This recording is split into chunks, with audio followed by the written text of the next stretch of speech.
into post-secondary education is challenging at the best of times. But due to the pandemic, there's an additional layer of complexity for institutions, students, and families.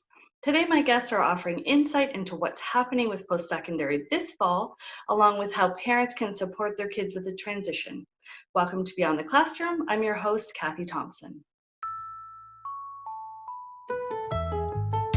My first guest today is Lana Yilmaz. Lana is the owner and founder of Exclusive Education Consultants, a university and scholarship application firm. As a certified educational consultant, she draws on over 26 years of experience in education.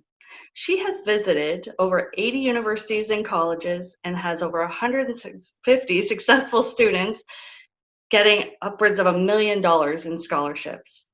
She works with high school students to create individual education pathways suited to their academic, social, and financial needs, with a special emphasis on developing academic skills and scholarship applications. Lana saves students and families time, reduces anxiety, and finds money for education. We need you. Lana, welcome to the show. Thank you very much. No problem. As a parent of a child slowly going towards post-secondary education, this is top of mind. So I'm happy to have you on the show today. Yeah, I'm very happy. Thank you for asking me to be here. Well, you're welcome. So I want to talk about this whole post-secondary education right now during COVID. So what are some of the concerns parents are coming to you with respect to post-secondary right now in this time? Well, we've had a lot of discussion because generally, as you know, the students had to accept their offers on June the 1st. So the discussions that we had a lot were, should they be choosing a university which is further away from home, or should they be choosing a university which is going to allow them to stay in the safety of the home? And the other concern that everybody was having was, if they do go away, what is residence going to look like? Yeah, absolutely. Those that were popping in my head too, especially, I'm sure a lot of your students are receiving scholarships, in the US and, with the borders being closed and different things like that, it poses so many issues. Yeah, and medical insurance and everything going on. Wow. And so do you have some students that were accepted and received some great scholarships in the US or overseas and then decided to kind of look at options closer to home? So this year I worked with only students coming into Canada. I have students or studying in Canada. I have students next year for the States, but this year it was only for Canada. Oh, okay. So I'm Interesting. sorry. Oh. Students for Holland. I forgot about that. Oh, okay. So that's different in itself. So have they accepted and they're going to be moving? Everyone's accepted their offers. Nobody has decided to defer or take a year off. Everyone is trying to do all the paperwork and everything that they need to move forward. Wow, that's really cool. And so I was reading on your website a fantastic blog that you put together, and it was one of the questions was about a gap year for kids. And so can you tell us some of the benefits or maybe drawbacks to kids taking that extra gap year right now?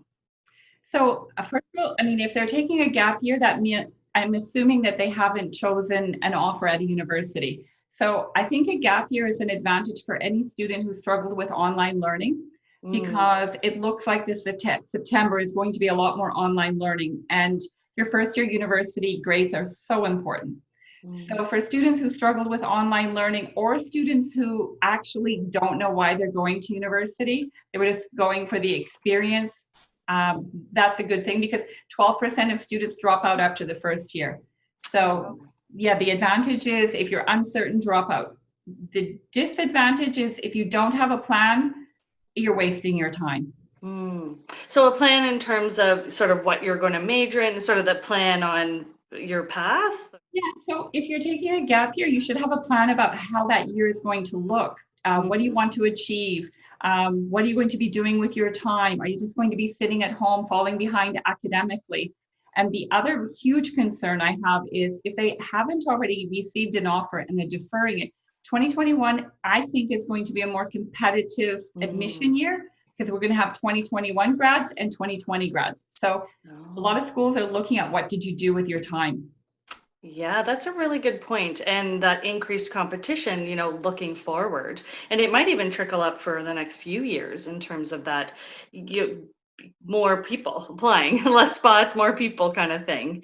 Yeah, Exactly. that's interesting. And so, in terms of the students that have received offers and they want to defer, are institutions open to that, or does it vary depending on the institution, I guess?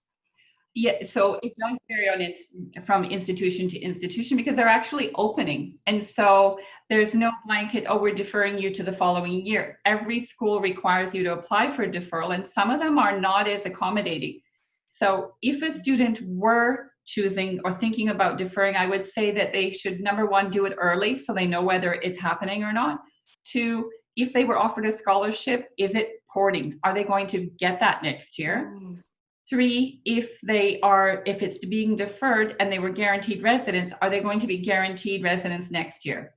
So basically, if they're going to get the exact same offer that they have, that's what they should be doing. And they might not get accepted for a deferral. Wow, that's a lot for families to consider. And so, in terms of your role as an educational consultant, how would you help the family with that? So if a family were coming to me at this point and I hadn't been working with them, for the last year and a half or so, I don't really know them, then the first thing I would be asking is, what's your reason for it? Mm. Okay, then let's look at the university that you accepted your offer at. What did they offer you? Then you need to be meeting the deadlines for applying for deferral, making the application, seeing what comes from it, and asking those questions. Do I have this? Do I have that? Mm. And they have to be guaranteed that that program is theirs the following year, because selective programs, there are Mm. some schools that are saying there's no deferral for this. You come or you don't come. Yeah. Those are really great points. A lot of digging in, analysis, conversations with parents, kids, educational consultants like yourself. And so, in our last little bit of time here, what are some resources that parents can access who are looking ahead to post secondary education, not just this fall, but in the future? So I would say that if if they're looking ahead and it's not for this, if they're looking at a gap year, they should be working with someone to plan the gap year. Hmm. So that's clear. They should also be looking at if their child isn't doing well with virtual education. I suspect that we're going to see a lot more at universities. Hmm. And so these next few years, their kids should be learning about the skills that they need to be independent learners, because that's what they need for university. So, and then also they can look at different universities and research them online so that they get a better idea of what's out there. Hmm. And so, would they start with like their interests in terms of looking at the universities, their interests, their skill sets, that kind of thing, and obviously where they want to live or travel or not? So they should start by looking at, what do they want to get out of the university? Do they want a big school, small school? How do they learn best? What do they want to study? I use a personality testing for the Mm. career, looking at that and then narrowing it down through researching the university so that they really get clear about what's being offered and what they like and they don't like, because they might not know till they start researching. Yeah, that's a lot of information and, terrific, just different things for families to think about and really keeping on top of deadlines. So, Lana, I just want to thank you so much for being here and allowing us to ask you some questions. And I'm sure the parents watching at home have a lot of things to consider and chat with their kids about. So, thank you so much for being here. Thank you very much. My next guest today is Brogan Nelson. Brogan recently graduated from Etobicoke School of the Arts and will be attending the Boston Conservatory at Berkeley, hopefully, this fall. She spends most of her time doing musical theater and will be pursuing it as a career in post-secondary. Brogan most recently played Golda in her school production of Fiddler on the Roof, which I saw. It was awesome. And also has played a variety of other roles, including Cordelia in falsettos, Sheila in Hair, and Cathy in Company. She has performed with the Mississauga Symphony Orchestra and won provincials in 2019 for the musical theater category. Welcome, Brogan, to the show. Hi. Thanks so much for being here. Thank you for I having love me. the fact that we're talking about post-secondary. We've got people weighing in on it from different perspectives, an educational consultant, a parent, but you are in the throw of things as a student, trying to get to the States, auditioning for months and waiting on that offer. So can you tell me what is happening right now with what's happening with the school in the States. Yeah, so we got a pretty hefty email explaining what their plans are and what they've been trying to do.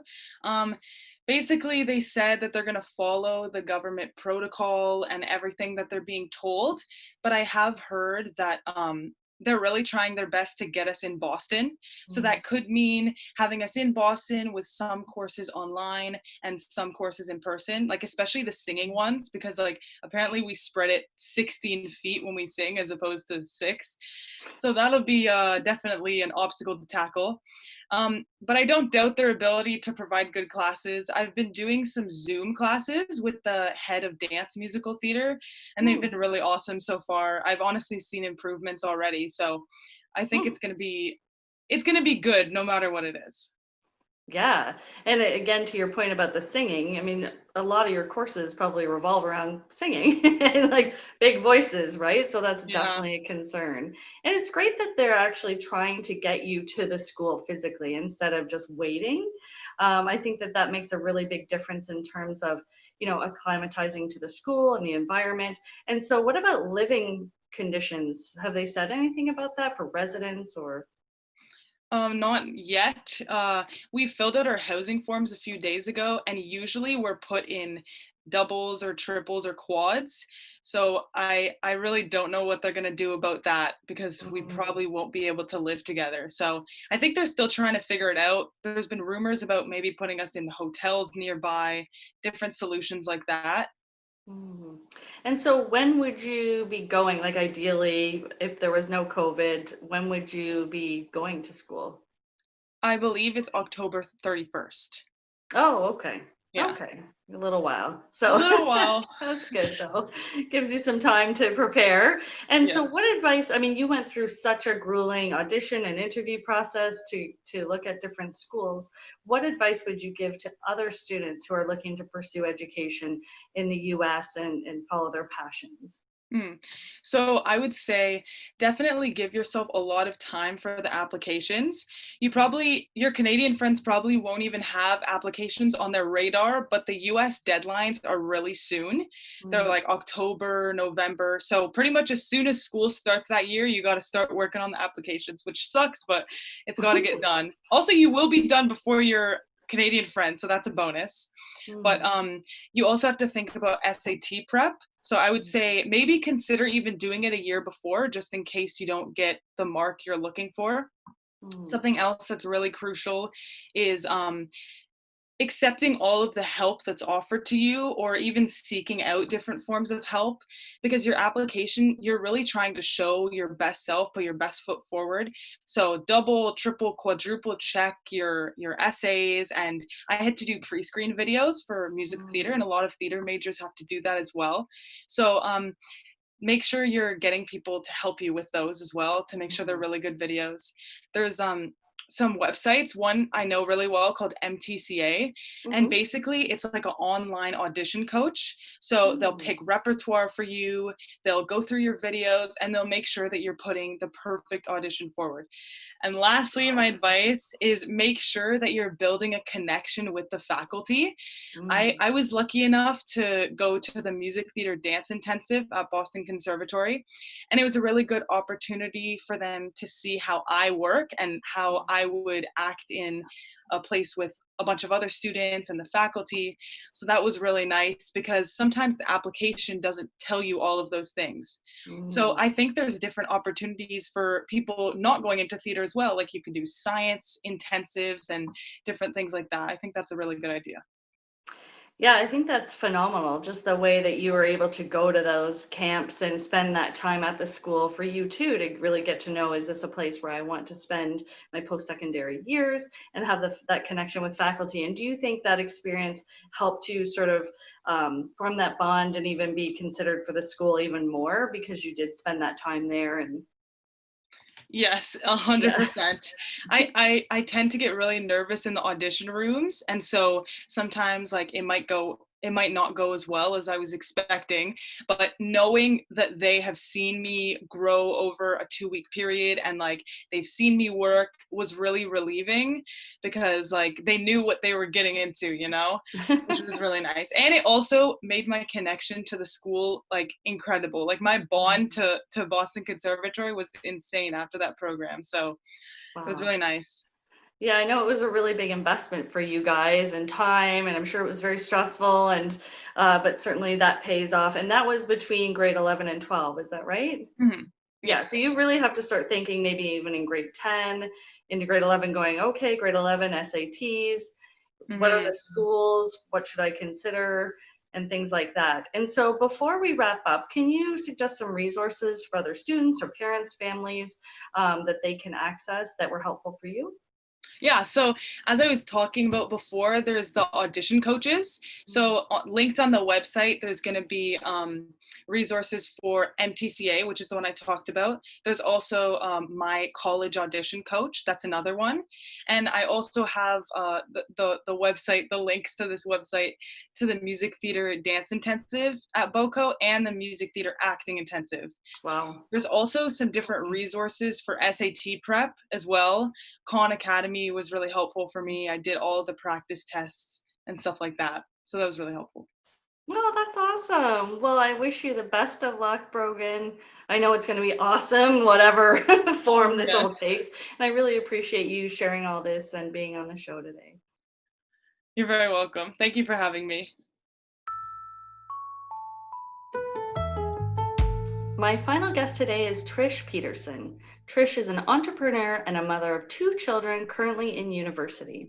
She is the owner of Beyond the Classroom South Mississauga, celebrating 5 years in 2020.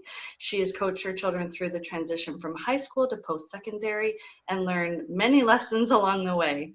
She is a believer in learning from experience, tempered with wisdom, that is nothing is perfect, and we as parents are only capable of doing our best in any situation. Welcome, Trish. Thank you, Cathy. It's so great to have you here. Congratulations on 5 years Beyond the Classroom. Yeah, thank you. I can't believe it, but 5 years flies by No in kidding. business and with kids too. Yeah. And so tell us about your kids. So what year are they in and what's happening with them? Yeah, so my oldest is my son, and he actually is just completing his degree. He's a new graduate from Carleton University in environmental studies, and looking to do some postgraduate programs. And then my daughter is will be going into her 3rd year at University of Waterloo in environmental studies and sustainability. Yeah, yeah, Well, that's great. A little bit of a trend there, yeah, environmental studies. yeah, definitely.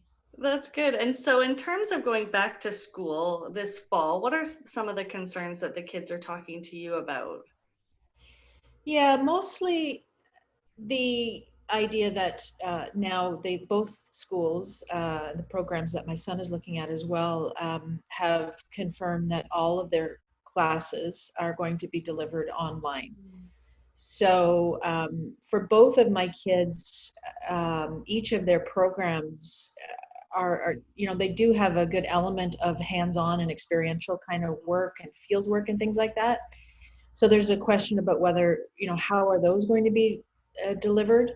So the whole online delivery is a big concern. On that line too is what kind of quality can they expect in the courses? Are they going to get the most out of the courses that are being delivered? As you know, teaching ability across different professors can be variable at the best of times, and in a whole there's this big paradigm shift to online platform is a challenge, I think. Yeah, unless you are really good at learning online, it would be hard to get that connection necessarily with your prof and other students in the class. And like you said, that Yeah. hands-on learning. And so I believe your daughter was supposed to do a program over the summer related to her education. And so what's happening with that? That was out of province. Yeah, she was supposed to be working at a resort, an eco resort in Cape Breton area, right on the coast in Nova Scotia. And it's pretty much, she was supposed to have left already a few weeks ago, and we were kind of just waiting and seeing, and there was some hope that she was going to be able to go, but it just, with the travel restrictions and isolating requirements, and the ability for the resort to host people, it just it's not happening. And hopefully it'll happen next summer, but yeah. Yeah, it really is disruptive, you know, across the board on all these experiences, adjusting to university, starting university again. And so you've been through this twice. In Yeah. terms of thinking back, like, what is your advice for parents who are just embarking on that look at post-secondary, or they're supporting their kids this fall? So what advice and tips can you provide to parents who are watching? In terms of, I mean, this coming first year experience is going to have a whole other bag of different experiences than I think even my kids have gone through.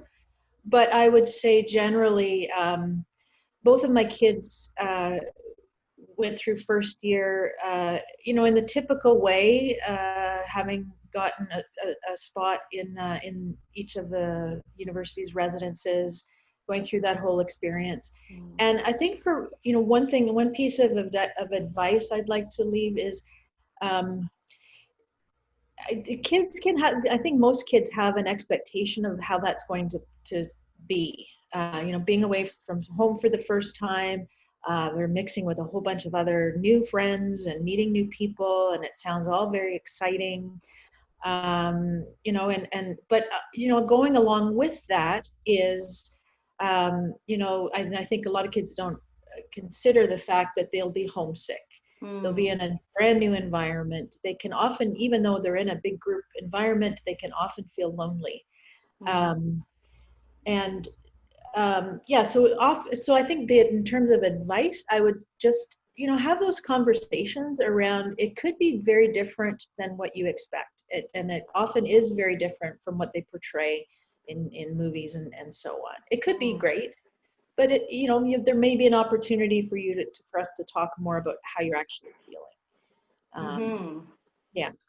Yeah, I was thinking about that piece, right? And so even now, if you consider families are spending more time together than ever, and so then moving away from your family, that's going to create an even bigger impact. And I'm curious about sort of that mental health piece for all of Yeah. these kids that, have had those connections and supports, and just because we're being locked down or quarantined, so to speak. So, what's that going to be like for them when they do leave?